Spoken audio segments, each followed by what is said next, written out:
है कि समाजवादी पार्टी अवधी भाषा का विरोध करती है। मुझे नहीं लगता है कि समाजवादी पार्टी ने कभी भी अवधी भाषा का विरोध किया है या कोई भी भाषा का विरोध किया है। और नेताजी ने तो हमेशा हिंदी भाषा को बढ़ाने की बात करी और हमेशा सदन में हिंदी भाषा को लेके कई अपने व्यक्तित्व दिए हैं, अपने विचार पेश करे हैं। योगी जी का एक बड़ा बयान भी वहाँ पे दिया हुआ है। उन्होंने बताया समाजवादी पार्टी का दोहरा चरित्र है। अपने बच्चों को तो इंग्लिश मीडियम में पढ़ाते हैं और दूसरों को बोलते हैं कि मुसलमानों की दरगाह में जाएं और वहाँ पर स्कूल चलाएं और उर्दू सीखें। मुल्लों की तरह राजनीति की जा रही है।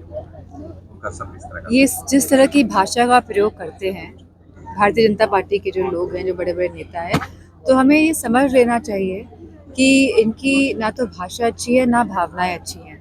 आज क्योंकि पहला दिन था सदन का यहाँ पे विधानसभा का, और जहाँ मैं समझती हूँ कुंभ पे बात होनी चाहिए थी, जहाँ हमें पता है कितनी बड़ी बड़ी घटनाएं कुंभ में घटी और जहाँ आंकड़े इस सरकार ने छुपाए हों और जहाँ न जाने कितने हजारों करोड़ पूरी व्यवस्था में लगा दिए गए। तो आज सही मायनों में तो जिन लोगों ने अपनी जान खोई तो उनको भावपूर्ण श्रद्धांजलि देने का दिन था। और जिस तरह की भाषा ये बोल रहे हैं, ये साफ दर्शाता है कि कहीं ना कहीं अपनी कमियों को छुपाने के लिए इस तरह की भाषा का प्रयोग किया जा रहा है। मैडम, कुंभ की बड़ी घटना के बाद दिल्ली में भी रेलवे स्टेशन और बगल में कई लोगों की जान गई है। क्या लगता है कि बीजेपी सरकार या केंद्र सरकार क्या व्यवस्थाओं में चूक रही है लोगों क्योंकि कहीं ना कहीं केंद्र की सरकार भी ट्रेनें चला रही थी, तो जिस तरह ट्रेनें चलाई गई तो मैं समझती हूँ जहाँ आप कह रहे हैं कि 60 करोड़ लोग कुंभ में जाएंगे, जहाँ आप समझ रहे हैं कि देश की आबादी लगातार बढ़ती जा रही है, जहाँ 60 करोड़ लोग का अनुमान था कि कुंभ में जाएंगे और जहाँ ट्रेनों की संख्या बढ़ाई गई, तो व्यवस्थाएं भी बढ़ानी चाहिए थी उसी हिसाब से। और अगर ये व्यवस्थाएं बढ़ाते तो इस तरह की त्रासदी नहीं होती, इस तरह की त्रासदी से बचा जा सकता था। सेकंड टर्न में उन्होंने कहा था कि रेलवे का कायाकल्प किया जाएगा। क्या लगता है ऐसे हादसाओं को देख के क्या लगता है कि किस तरह का कायाकल्प हुआ है? मैनेजमेंट को लेके किस तरह का देख लिया? नहीं, करने को तो बहुत कर सकते हैं। ऐसा नहीं है कि भारत में रिसोर्सेज नहीं है, कि कोई कमी है हमारे पास, लेकिन सही मंशा और एग्जीक्यूशन, जिस तरह से काम होना चाहिए, जिस तरह से समाजवादी पार्टी की सरकार में काम हुआ है, गांव-गांव तक सड़कों का काम किया है, जहां हमारी स्वास्थ्य व्यवस्थाओं को सुधारने का काम किया है, जहां एम्बुलेंस चलाई, जहां डायल 100 चलाया, जहां 1090 जैसी महिलाओं के लिए हेल्पलाइन दी, जहां स्वास्थ्य सेवाओं को उच्चतम करने की कोशिश की गई है।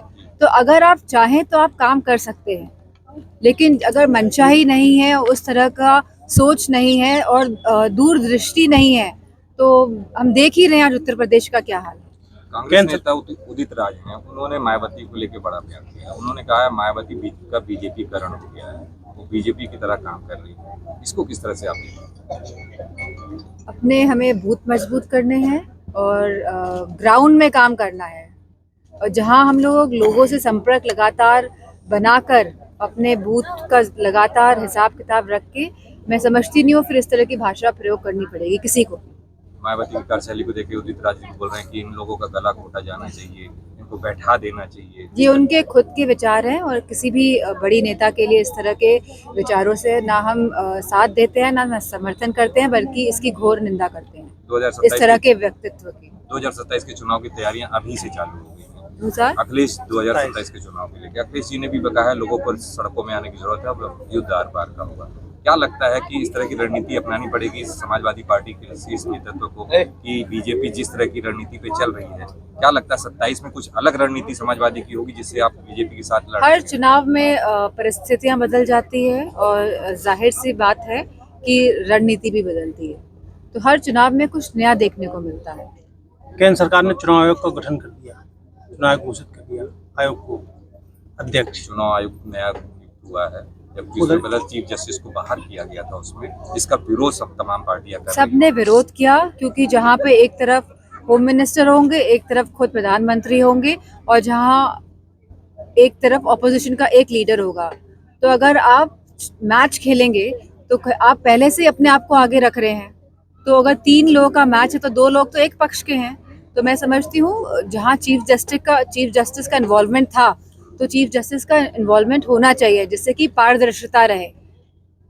इसको लेके अपोजिशन सुप्रीम कोर्ट भी गया था, इसकी हियरिंग जल्दी ही होने वाली थी। इससे पहले होनी चाहिए, क्योंकि ये बहुत इम्पोर्टेंट है।